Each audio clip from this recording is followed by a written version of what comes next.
Hello everyone and welcome to episode 9 of Trans Trucking Talk.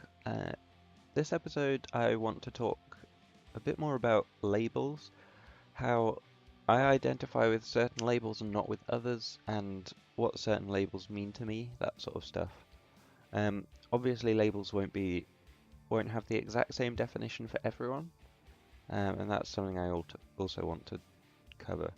You can see we're almost about a third halfway to being able to own a truck. So we've still got a fair bit of time. If we go to the quick job market, we'll see what we've got. We ended last episode in Grand Canyon Village. That's a very long drive there, so I'm not sure I quite want to do that. Where's Phoenix and another Phoenix one? If we're gonna do a Phoenix one, we're gonna do the scraper even, I think. We could also see what other jobs we have unlocked to see if we can get to a new place, because I don't want one that's that long. So let's have a look from Phoenix. I don't believe we've been to Yuma yet. Let's do this one. That's a big truck, but let's see.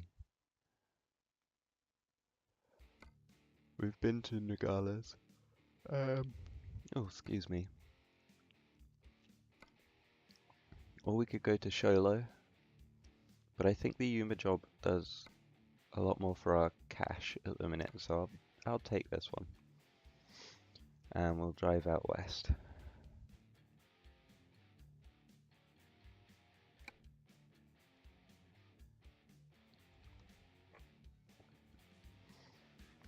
So, labels are often an important part of identity for people. One of the main labels I use is transgender. Okay, let's see. I think going around to the left here is our best bet. Let's turn on the engine. Turn off the parking brake. We've still got that weird bug in the lower left corner, but there's not much we can do about that, I don't think. Okay, yeah, we'll go this way. So, yeah, transgender is a label that I use and am comfortable with. Oh, have we got stuck on the... We have, but it's sorting itself out. This is a bloody long trailer. Oh, is that a flag that... Oh, that's... Okay. It's not a bug in the bottom left, that seems to be a flag. Right.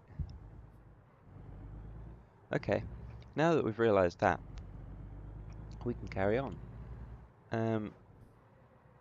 So yeah, labels are generally best when you work out what labels you feel comfortable with and apply them to yourself.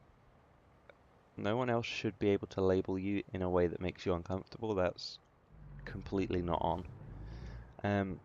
So if someone else came up to me just in the street and said, "Hey, you're transgender," I might be a bit put off about that, because it's just, they don't know specifically that I choose that label for myself. So they shouldn't be prescribing it to me without that knowledge.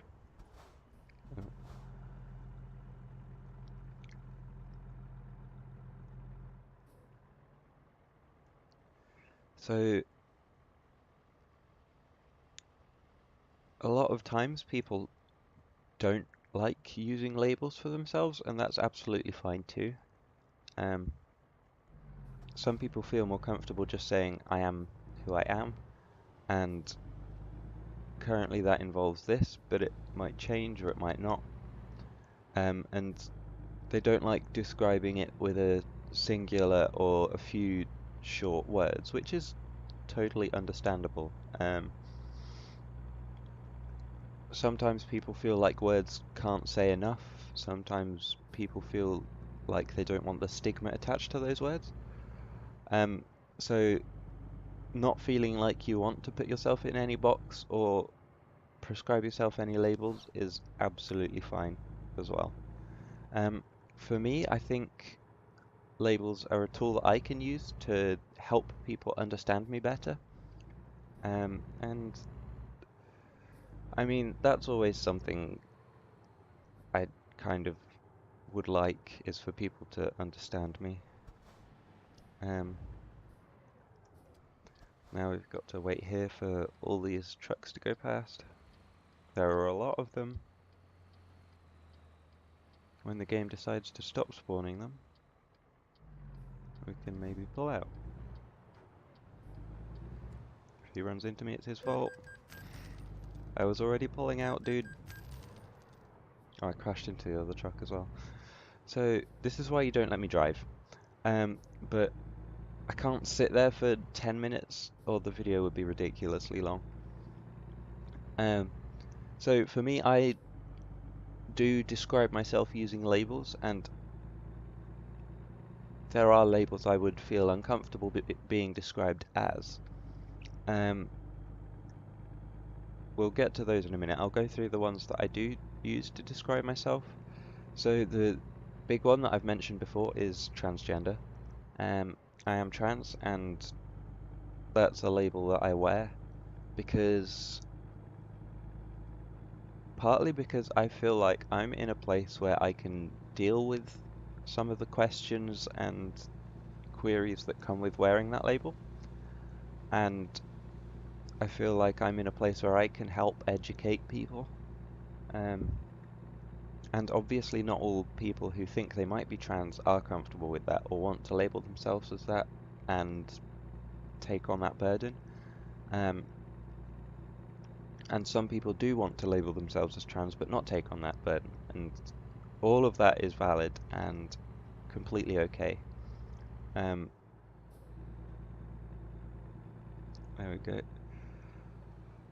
So I feel like I'm in a place where I can expend energy to help other people learn more about being trans, and that's the thing that is important to me. I want people to be able to understand, and a lot of the time, I find anything that's said that might cause me offense or make me feel not great is just coming from a place of ignorance rather than malice. Um, so if I can help reduce that ignorance, then that's absolutely fantastic for me. So being trans is a label I publicly wear. Um, Another label I use to describe myself fairly frequently is bisexual. Uh, for me, the definition of that is something like um, attracted to my gender identity, that is, people who identify as female, and other gender identities. Um, oh, we've got to slow down here, but that's okay. Um, so that's essentially what it means to me. Let's turn our headlights on, slow down some more. Slowed down a bit too much there, but that's okay. Um, so I used to use the label pansexual to describe myself, but recently I've been feeling like that isn't the most accurate word I could use, and bisexual is actually a more accurate representation of how I feel, which is why I've started to adopt that label instead of pansexual. Because while for the most part gender identity doesn't come into who I am attracted to, in some cases that's only on the romantic spectrum rather than the sexual spectrum. For example, I don't think currently that I'm attracted to, um, I guess, people who are cis men. I haven't come across any recently that um, I am attracted to, so it might just be that it's a very rare occurrence for me to be attracted to cis men, but um, that's for me to work out. And I think part of that is because by default they don't generally understand the sort of what is this truck doing? They, in regards to gender, come from a privileged position in that they are the default for society. Um, Straight white cis men are generally seen as, by society, the default person, and if they've grown up inside that and identified with that their entire lives, I don't know if they would have the depth of understanding that would make me feel more comfortable. And that's not saying, oh, all cis men are horrible trash, and not at all. It's just that it's something in my brain that doesn't click with them, and I think that's what it is currently, and that might change, and my sexuality might change. I am of the firm belief, um, which is a bit of an oxymoron when I finish this sentence. I'm of the firm belief that sexuality is fluid, or can be fluid, um, as can gender identity. So I'm open to my sexuality changing in the future. It may well do. It might not. It might sort of settle in one place and stay there for the rest of my life. I don't know, but it's something I'm going to keep thinking about and keep updating if I need to the labels that I use, because that's something that's important to me. Um, Another label I use fairly frequently to describe myself now is the label gay, and that's more sort of as an umbrella term. Um, there is a certain stigma associated with being bisexual, um, in that people will say, oh, you're greedy, or oh, you can't make up your mind, or oh, you'll find the right person eventually, and then you won't be attracted to the other gender. And they always say other gender, not other genders. It's problematic. So, um, if I believe telling people that I'm gay is easier, then telling people that I'm gay is what I'll do. Um, and while that does come with its own set of stigmas, especially for trans women, is it can be frustrating how people perceive you. Um, as a trans woman who is predominantly or solely into other women, um, it can add to the stereotype, the highly incorrect stereotype that society seems to have, that trans women are just men in dresses, and straight men in dresses at that, trying to exploit safe spaces for women and somehow get in there to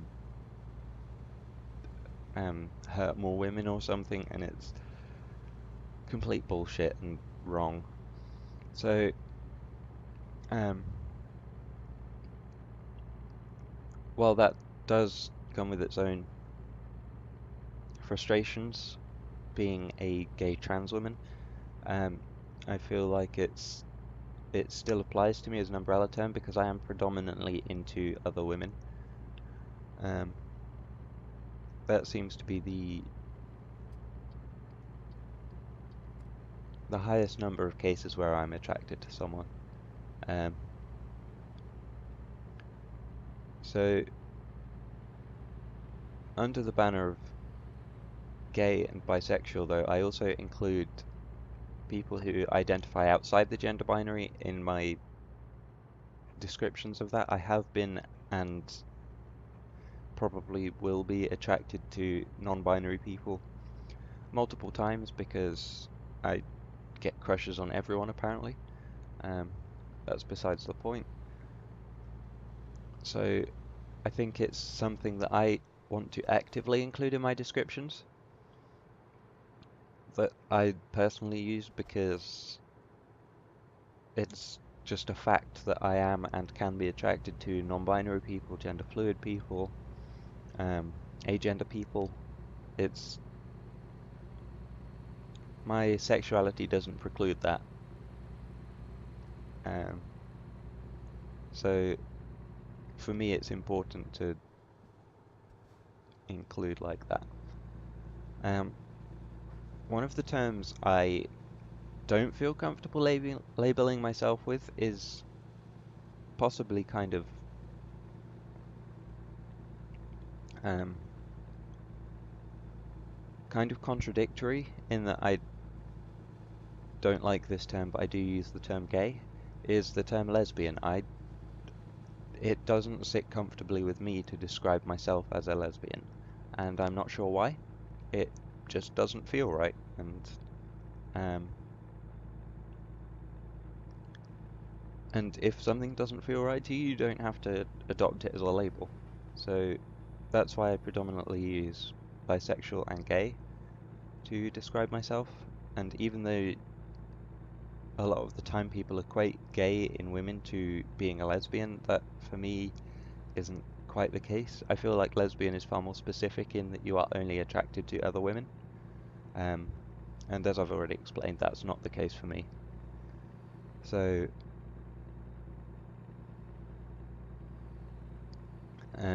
that's not a term I find comfortable for me, and that's fine. The only person who can work out what terms describe you are yourself. That's it. You're the only person who has any right to decide how you identify sexually and in regards to gender. And other people shouldn't be trying to tell you, hey, no, you're doing this wrong. Because it's about your relationship with the term and what the term means to you. Okay, here we are coming into Yuma now.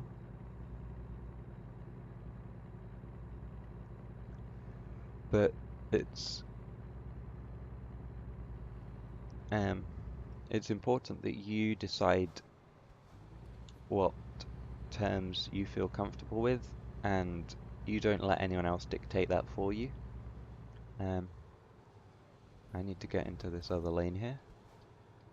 Oh, I just got some achievement progresses. We're at 11 out of 15 cities visited for the Copper State, and we've got a different achievement that I didn't check the name of properly. So I'll check that out in a bit. Alright, we'll see if anyone's coming. That car is turning right. Is he going to give us enough space? Let's just back up a tiny bit and let him through. So the final term I want to cover is queer. That's another term that I myself identify with, but it's not a term you should ever prescribe to someone else if they haven't specifically told you.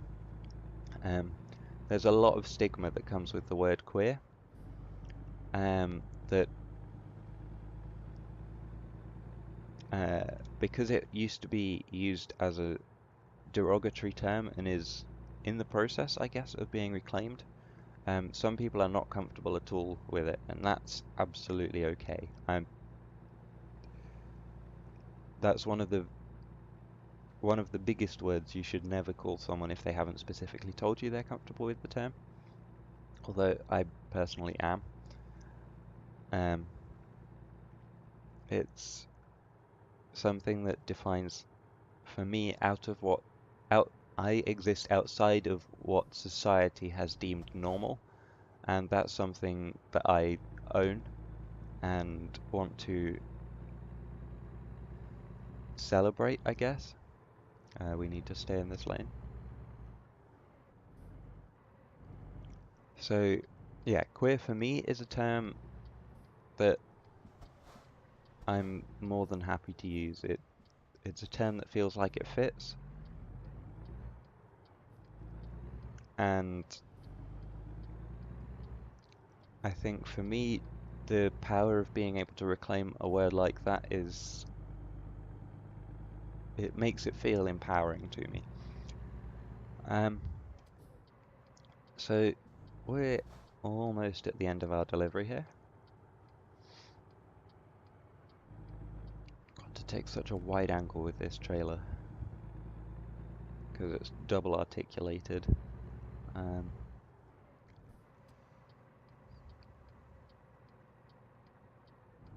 so we'll just come around here. Oh Lord, getting into this yard is going to be fun.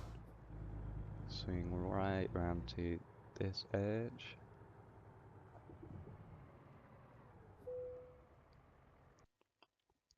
Where do they want us to park it? We can do that, we can manage that, that's not a problem. So, yeah, I guess in summary, the only person who can decide what terms you are comfortable with is you yourself, and you shouldn't, especially, you shouldn't especially use terms for people that they haven't okayed. I'm actually just going to skip the parking. Um, so, yeah, the important things to keep in mind are not everyone will have the same definition of a word as you will. Right, what are we going to get here? I think we're going to get some more high value to ramp up the money a bit. Let's apply that. Yeah, not everyone will have the same definition of some words as you do, and some people might find some words offensive when applied to them, and that's absolutely at their discretion what words they want to use to identify themselves. Um, if you're unsure, you can and feel comfortable, you can just ask. Otherwise, just don't presume anything. And just don't call people what they haven't said specifically that you can call them. Also, some people may um, some people may use terms for themselves that they aren't comfortable with other people using for them. Um, this can be the case for a lot of the more derogatory terms. So if you're at all unsure, always make sure first. Just because someone calls themselves something doesn't mean that you can call them that too. I think that's quite a solid point to end on. So this has been episode 9 of Trans Trucking Talk. Thank you for watching, and I'll see you next time. Bye bye.